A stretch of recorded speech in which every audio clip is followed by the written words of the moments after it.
Time flies faster than a truck with no brakes rolling downhill. Before you know it, another 6 months are gone. And our man Rambo, who once stormed battlefields around the world like an unstoppable force of nature, is now 62 years old. After surviving the brutal events of Afghanistan in Rambo 3, John Rambo has disappeared from the world and settled down in a small village in Thailand. These days, he makes a living by ferrying people across the river and catching fish. When business is slow, he hunts snakes and sells them for extra cash. It's not a glamorous life, but at least he doesn't have to sit through meetings that could have been handled with a single email. As quiet and boring as his life may seem, it's actually the kind of life many people dream about, especially those office workers grinding away every day just to earn a few vacation days each year. One day, a group of missionaries comes looking for Rambo. This time it's not his old commanding officer, Colonel Troutman. These people want him to take them into the Karen region of Myanmar so they can deliver medicine and humanitarian aid to civilians trapped in the conflict. The Karen people have been fighting for their independence for years, but the government military continues to crush them with overwhelming force. Villages are destroyed, innocent civilians are hunted down, and everyday life has become a living nightmare. Having survived more wars than most people could imagine, Rambo understands exactly how cruel war can be. He warns the missionaries that a handful of good-hearted people want to stop a war. His advice is simple: turn around and go home while you still can. As for him, he has had more than enough war for one lifetime. Most of the group starts having second thoughts, but Sarah refuses to give up. That night, during a heavy rainstorm, she finds Rambo and tries to convince him. And honestly, she talks so well she could probably convince guard dogs to switch sides. Eventually, Rambo gives in and agrees to take them into Myanmar. The next morning, everyone sets off. At first, it seems like a routine trip. But this is a Rambo movie, and peace never lasts very long. Halfway through the journey, they run into river pirates. These guys have basically turned extortion into a full-time job. They control the river and demand money from anyone unlucky enough to pass through. Rambo expected this. He tells everyone to stay quiet, shuts off the engine, and lets the boat drift silently downstream. Unfortunately, the pirates spot them anyway and immediately give chase. Rambo tells everyone to keep their heads down. Don't stare at them. Around here, I contact ISNTA conversation starter. It's target selection. Within moments, the pirates catch up. Rambo calmly tells them that he is just an old man with a boat and hands over some money. For a second, it looks like the situation is over. Then the pirates notice Sarah. The moment they see a beautiful woman, their eyes light up like high beams in the middle of the night. They immediately demand that Rambo hand her over. Rambo calmly replies that they can take whatever they want, except her. The next second, he pulls out his pistol and eliminates the entire group with the efficiency of a man crossing items off a grocery list. But somehow, one person still manages to complain. That person is Michael, Sarah's husband. Instead of thanking Rambo for saving everyone's lives, Michael criticizes him for being too violent. At that point, you have to wonder where this guy left his common sense. If Rambo hadn't acted, Sarah would been in serious trouble. Annoyed, Rambo turns the boat around and decides to take everyone home. But Sarah steps in once again and begs him to continue the journey. She awkwardly explains that her husband can be a little naive about how the real world works. The next morning, after reaching their destination, Michael somehow finds a way to complain again. He tells Rambo not to wait for them because they want to be returning on his boat. As if that wasn't enough, he keeps bringing up the pirate incident like he just discovered the secret meaning of life. At this point, Rambo is completely done with him. Without saying another word, he simply turns his boat around and heads home. Meanwhile, Sarah's group reaches a small village. The sight of wounded civilians immediately brings Sarah to tears. Everyone gets to work. Some distribute medicine. Others hand out food and supplies. Some teach from the Bible. And despite being painfully naive at times, Michael is still a qualified doctor and helps treat the injured. Suddenly, a massive explosion shakes the entire village. Government troops have surrounded the area and launched a rocket attack. The assault comes without warning. Nobody has time to prepare. The villagers can only run and hide. Even while their own lives are in danger, Sarah and Michael continue helping wounded civilians escape. The soldiers show absolutely no mercy. They open fire on innocent villagers without hesitation. And it gets even worse. Ground troops move into the village to hunt down anyone who survived the bombardment. Men, women, children, and the elderly. Nobody is spared. The level of cruelty is almost impossible to describe. A group of villagers attempts to escape, but is cut down by gunfire. Sarah survives, but she is eventually captured. Back in Thailand, Rambo is enjoying a peaceful sleep when an older man named Arthur arrives looking for him. Arthur explains that Sarah's group was supposed to return over 10 days ago. Since then, nobody has heard from them. After contacting Karen resistance fighters, he learns that the entire group has been captured. Desperate to save them, Arthur seeks help from the embassy. Unfortunately, the conflict is too dangerous for any official intervention. The only solution offered is a team of mercenaries. Arthur knows Rambo was the one who took the missionaries into Myanmar, so he asks him to guide the rescue team. Without hesitation, Rambo agrees. Even though he left war behind years ago, he can't ignore innocent people who need help. The next morning, Rambo joins the mercenaries and heads back into the war zone.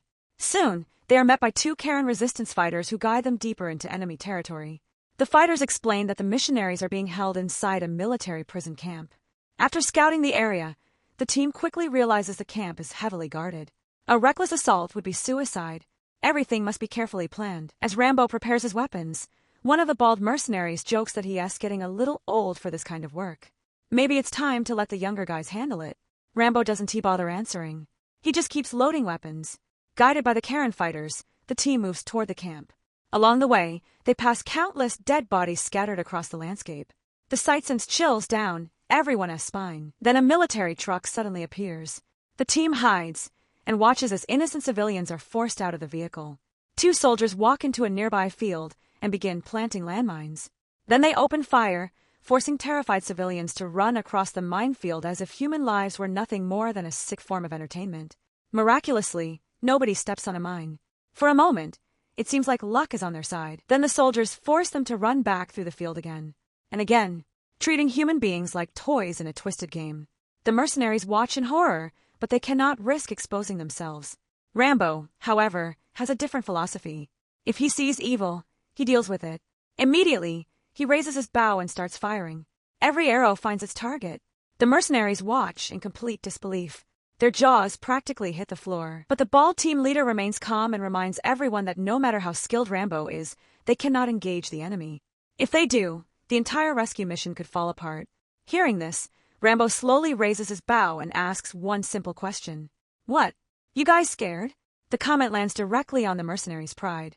And let us be honest, asking a mercenary if he is scared is like asking a chef if he knows how to cook. That challenge is all they need. Within seconds, the entire team is ready to fight alongside Rambo.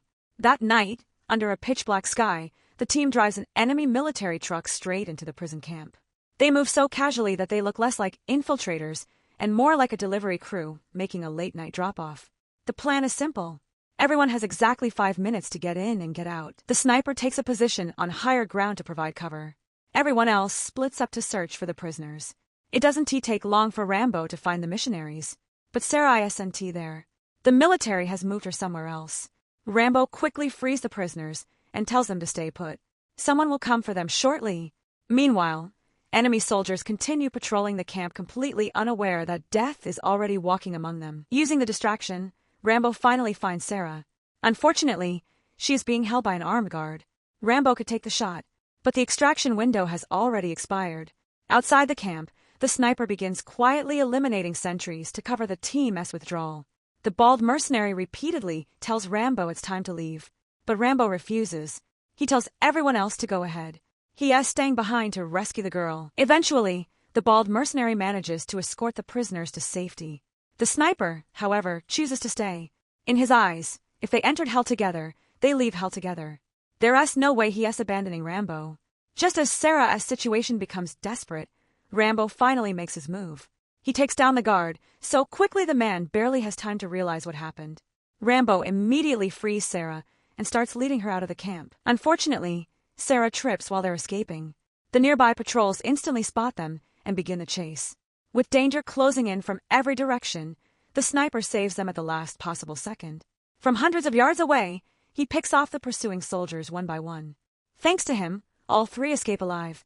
The next morning, the military discovers that the prison camp has been infiltrated.